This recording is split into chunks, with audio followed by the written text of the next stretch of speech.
નમસ્કાર. ભાજપ નેતાની ખુલ્લી ધમકી. લોકસભાની ચૂંટણીના પરિણામ આવ્યા બાદ જૂનાગઢના સાંસદ રાજેશ ચુડાસમા ફરી એકવાર ચર્ચામાં આવ્યા છે.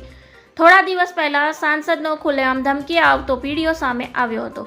જો વિડીયો સામે આવતા જ હોબાળો થયો તો તેના કારણે તેમણે તરત જ યુટર્ન પણ લઈ લીધો હતો.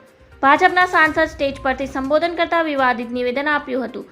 સાંસદ રાજેશ ચુડાસમાએ કહ્યું કે છેલ્લી બે ટર્મમાં 10 વર્ષ દરમિયાન તમને જે ખોટા ઓડકારો આવ્યા છે, હવે આગામી 5 વર્ષમાં એક પણ ખાટો ઓડકાર નહીં આવવા દઉં.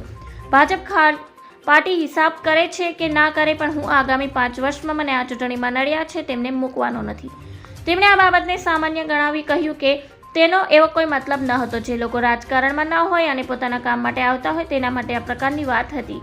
આ લોકો વિરોધમાં રહ્યા હોય માટે દુઃખ થયું, તેથી બોલાઈ ગયું. બાકી બધી અફવાઓથી દૂર રહેવું. આ રીતે તેમણે પોતાની વાતને વાળી લીધી અને વધુમાં કહ્યું કે અફવાઓથી સાવધાન રહેવું. ધન્યવાદ. જય હિન્દ.